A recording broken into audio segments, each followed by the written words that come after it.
I think that, one thing that's important to note, and I have friends that have stories of amazing recovery that were addicted to drugs that had to go, through this incredible path. However, I think what I wanted to point out here is that you don't need to fall to rock bottom to be successful. And you don't need that to have your own story. There are so many smaller versions of this throughout our lives. And overcoming even adversity on a smaller scale is still overcoming it. And it's still positive. It's still something to celebrate. Not every battle has a success story, but every success story has a battle. Hi, I'm Tia Minzoni, CEO and co-owner of luxury private jet company Stella Jets, a serial entrepreneur, a survivor, and your host of the Fight to Fly show. On Fight to Fly, I sit down with the world's highest achievers who share their incredible stories and lessons they've learned on their own Fight to Fly. Expect to be inspired, entertained, and motivated to break down the barriers between you and your high-achieving success story. Come back each week for a new episode and be ready to empower yourself to give your dreams wings. Welcome to the Fight to Fly show.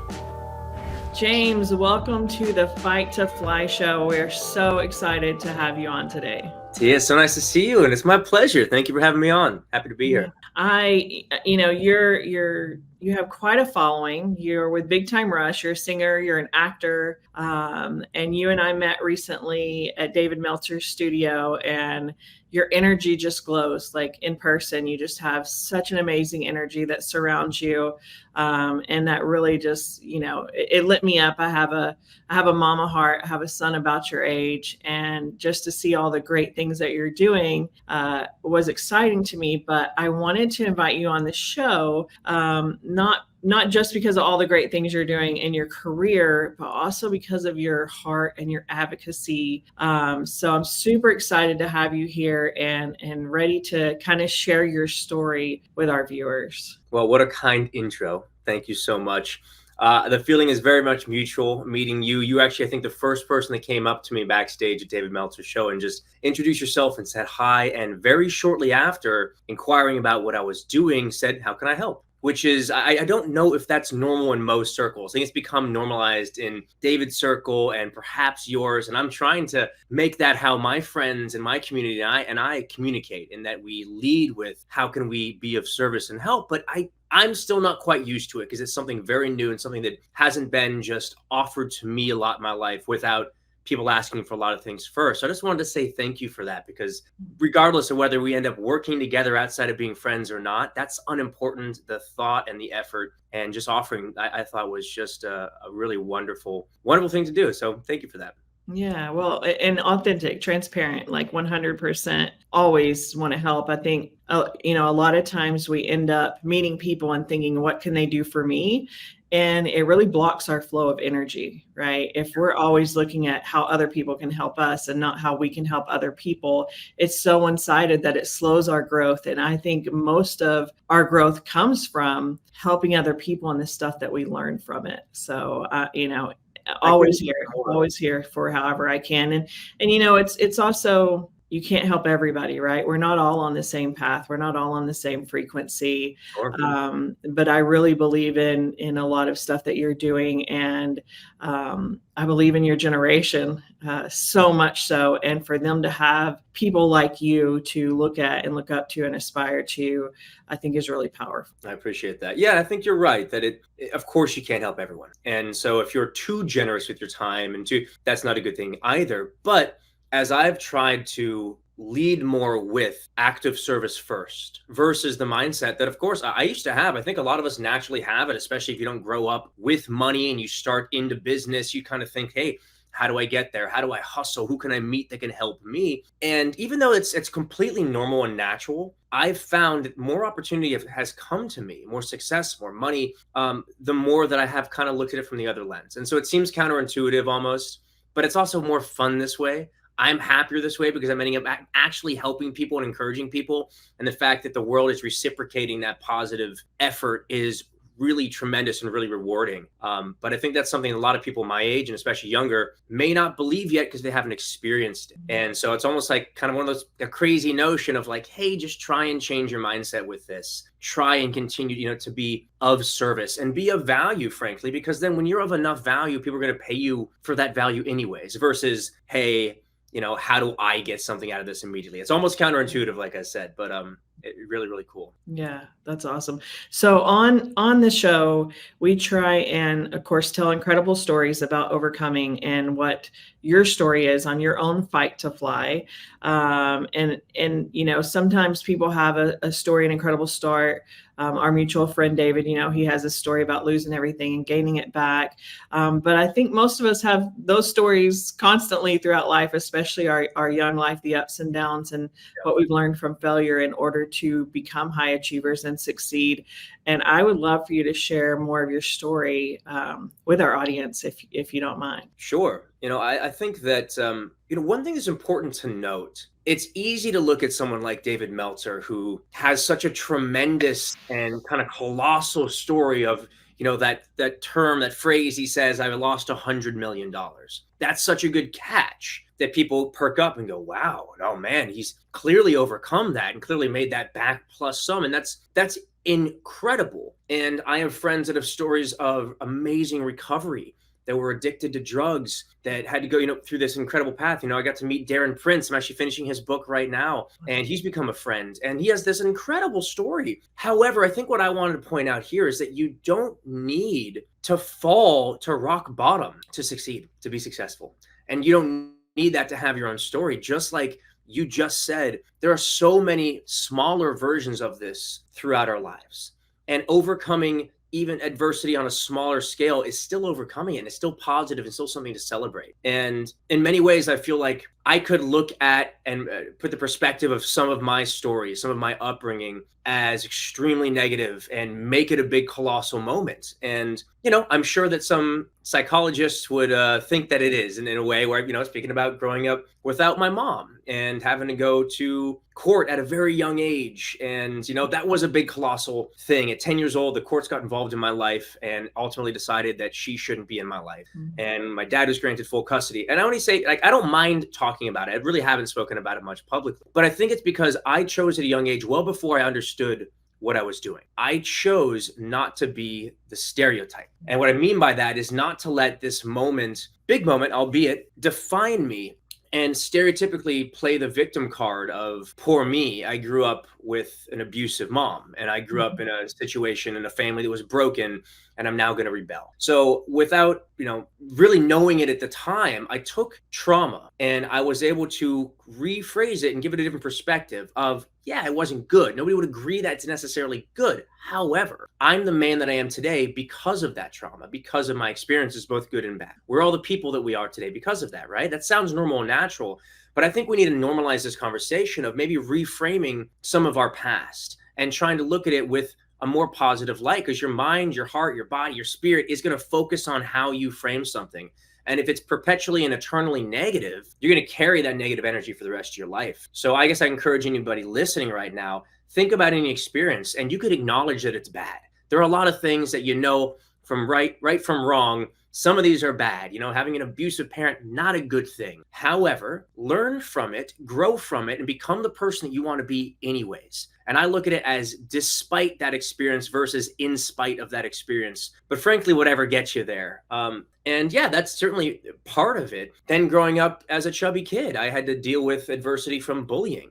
Mm-hmm. And again, didn't have to be huge and more so than I was to be bullied. I was plenty chubby to get bullied. So the end result almost had nothing to do with the space that I was in. But what did I do from that? It sucked. I didn't like it. I had to learn how to deal with it. I had to learn how to deal with the world. I had to learn how to not give them power, which has been one of the most tremendous skills that I have in my life today. And I've also been on the cover of Fitness RX and been on the cover of Men's Health Mexico. And I really don't believe there's any world in which I would have gotten there were I not bullied. So again, I'm not saying it was a good thing. I'm a huge anti-bully advocate. I don't like bullies. They're not cool, and I'll stand up for anybody who's getting bullied from now until the day that I die. However, that is part of life. And so to expect to never get bullied is also absurd. And to be prepared for it, to understand it and be able to overcome it, I think is a very valuable skill.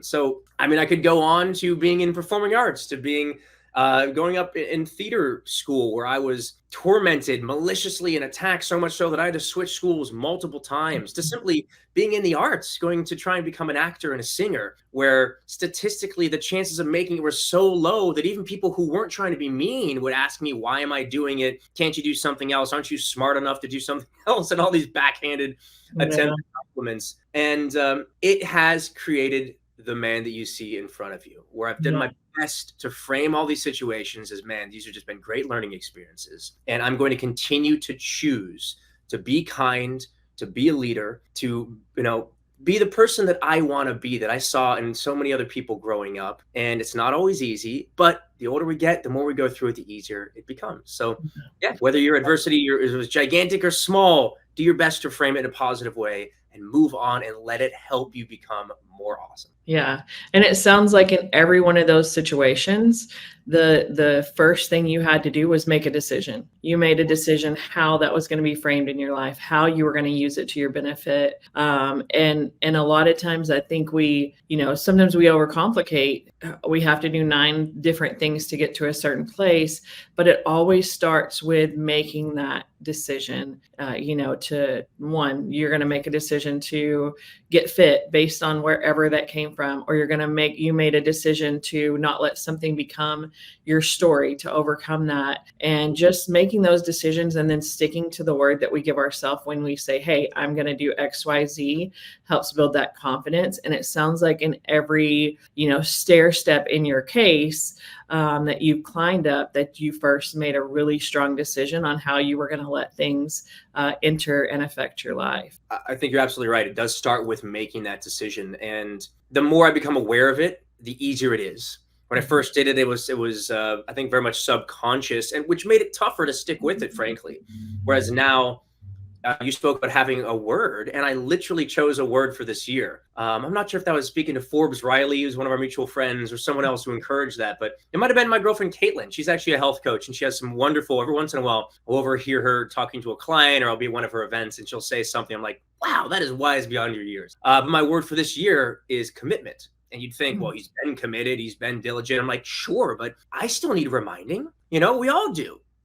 And again, just in the phrasing of it, it's not, when I chose commitment, it was more to be committed to myself, committed to the things that I say I'm going to do for me, because I always follow through with work, with obligations, for the things I say I'm going to do some for other people. That's never been an issue, but sometimes I'll let them slide for me. And to get deeper into that, I've phrased that lack of commitment in a negative manner before. So again, you can phrase anything and you can frame anything and justify anything. It's like habits beget habits, right? Whether good or bad. And I've phrased, well, my commitment to me has been, I'm not going to drink and I'm going to wake up on January 1st and feel good. And I've told myself I wanted to do that for so many years, and I haven't. I've always been like, well, no, I deserve to have fun.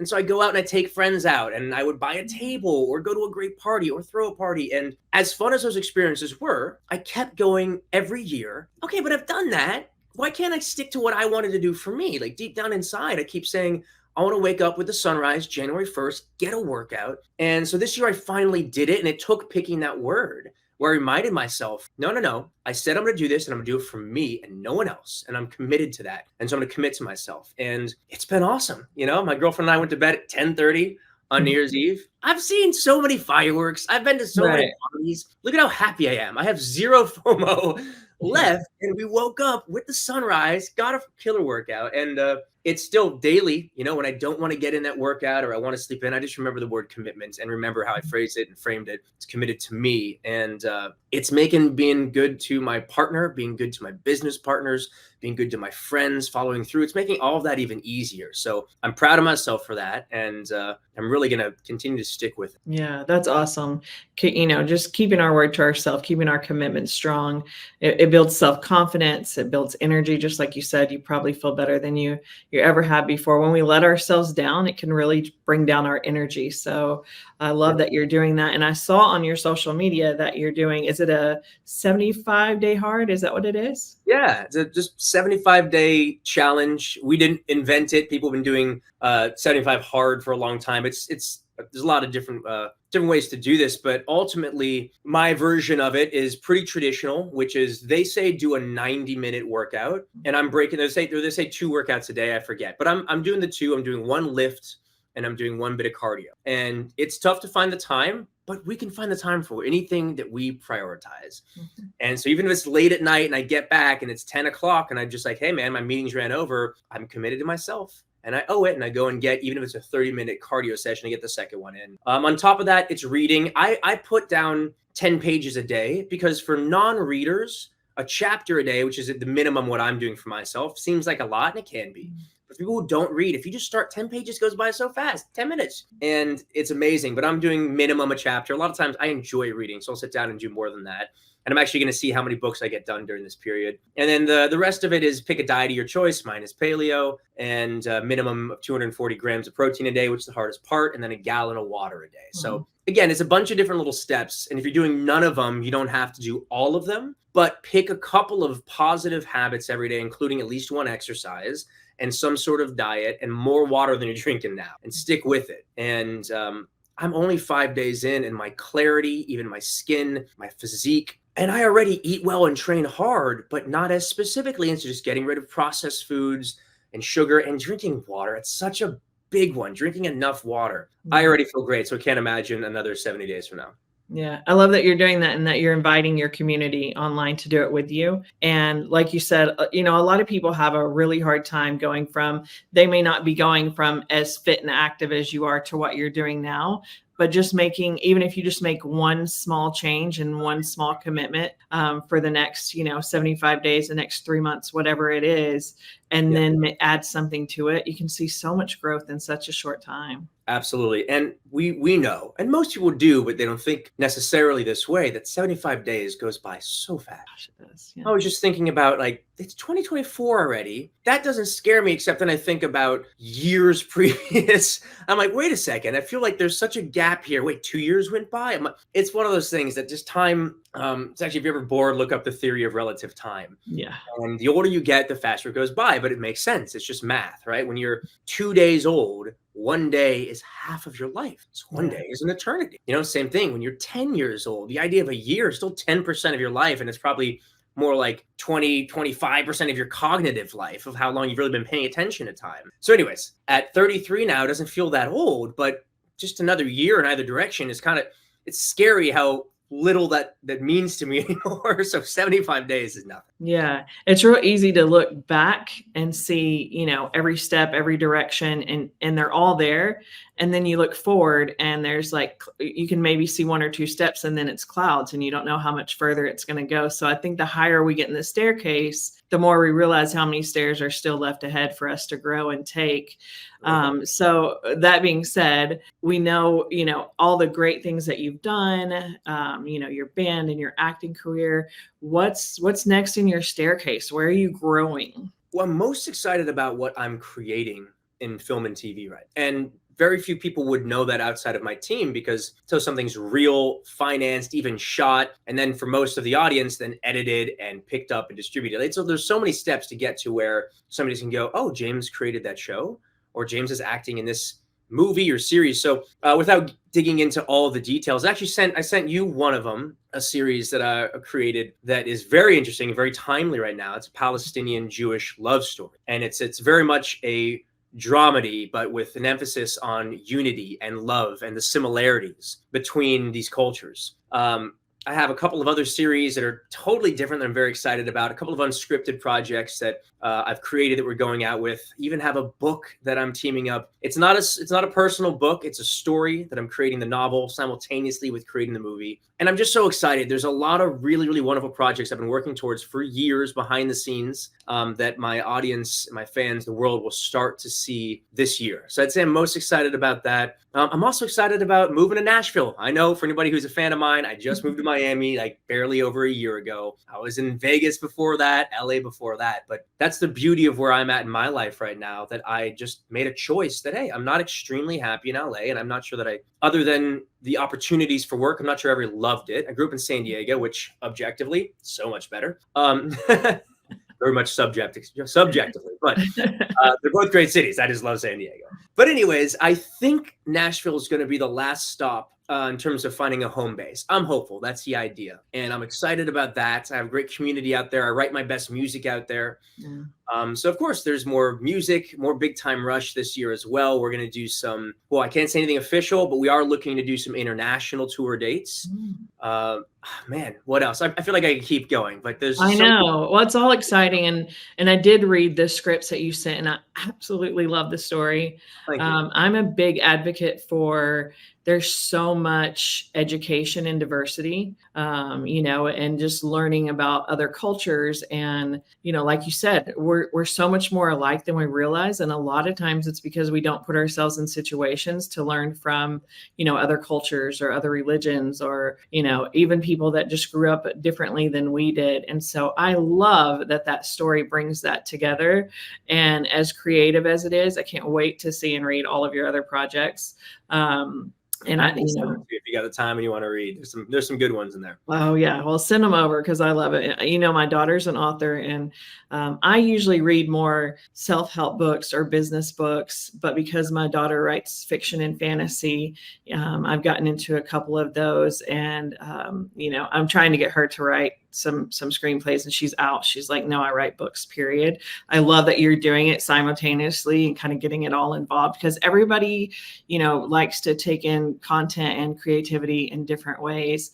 Yeah. But yeah, I can't wait to see some of the stuff you're doing. I know why you're excited about it, because I got a little sneak peek, and I think once everybody else gets to see a sneak peek, they're going to see you grow. But you mentioned moving from here to there, and I think different times in our life, we need different surroundings. And I'm one that's always like, I don't want to be a tree. I want to go wherever, my energy is pulling me, and where it's going to be my best growth. And I'm not going to be committed to staying in one place for too long, because who knows? So I hope Nashville brings you everything that you love. And if it's forever, it's forever. But I'm glad that you're not tied down to just sticking some roots down and thinking you have to stay there. I think there's so much, again, just education and diversity, which comes with also moving around. And you're lucky to get to travel with your business and your band and meet so many different people and bring so many people together. And I think it's really one of your superpowers. So I love that you're just continuing to do that. Thank you. I mean, I've certainly been exposed to more things because of playing music and acting and traveling, essentially for a living, which I know a lot of people don't have that type of job, which can absolutely be a privilege, can also be very exhausting. But another positive side of it is I've just seen so many cool cities. And a lot of people, if you don't travel, you simply don't know. And just the idea of I've seen so many people over the years, or heard stories at the very least of like, man, I was born in this town and I live in this town, work in this town, get married. They're going to die in that town. Mm-hmm. Most of them don't seem happy to me. Of course, if there are exceptions to that, that's amazing. That's fantastic. But most people kind of just feel stuck. And the longer you're in one place, the scarier it is.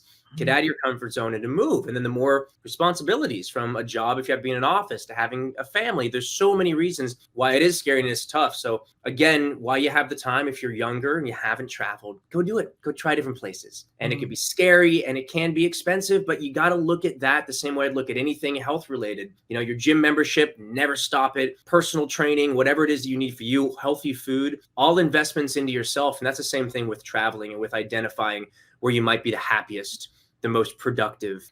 These are investments, the way that I phrase it, investments into myself, my quality of life. Mm-hmm. And I have never regretted spending money on moving. I've never regretted spending money on my health. In fact, I believe all that money is going to save me a lot of money in the long run for being sick and being unhappy. Absolutely. I think that's great advice too, because so many times, the youth and I have grandkids that are in high school and they're like, I don't know what I want to do when I grow up. And I'm like, you don't have to know, just know what you want to do next year. and take it, one bite at a time. And I think that's great advice. Go out. If you don't know what direction you're going, how are you ever gonna get anywhere? Find a direction and go for a little while, but don't think that you have to stay in one lane. Just pick something. And you may not even think it's the one thing that you want to do for the rest of your life. That's okay, but commit to it. Pick something, give yourself a time period. Say, I'm going to go travel to this place, stay in this place, learn this skill, go and do it, And if 3 months in, you decide, no, I don't really think that was the right path.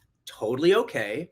Mm-hmm. You can pivot, pick something else. Go commit to it. You just can't be wishy-washy where you're like, oh, I'm going to try something for a week and then it's not for me. Like, give it a decent amount of time and effort and energy, including living somewhere. I've been, for the most part, have never bought sight unseen. I'll go and rent in a place and just see, like, do I like the city? Does it make sense? Mm-hmm. And in this case, in Miami, I liked it so quickly. I did buy, started a renovation, and now I have a house that's sitting in permit hell, pardon my French, hasn't even started renovations yet. And I'm moving, but that's okay. I've just, again, framed this differently. Now, instead of being the house that I'm building to live in, that's going to be a dream house, it's going to be a rental, or I'm going to flip it. So cool, great. Now this is just an investment. And I'm not tied to it. I'm not going to allow myself to feel that fear of if I leave, it's not going to get done, because it really doesn't matter. Yeah. You gotta commit. You gotta commit to trying things and understand it's not your end all be all. You got so much time. You can always pivot. And you can always try something else. Yeah.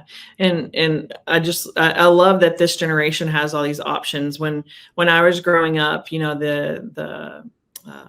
the advice that we always got was, you live in one house, you're stable, you stay in the same job, you stay in the same house, you stay in the same town. And I always thought, how boring. That is not what I want to do, and not what I've done for sure. But I think, you're putting it out there for these people younger than me, that it's okay, go figure out, there's so many things that we wouldn't get introduced to if we just stayed in our own hometown. Like, so many things we would never learn. The internet gives us so much opportunity to see what's out there, but make a commitment.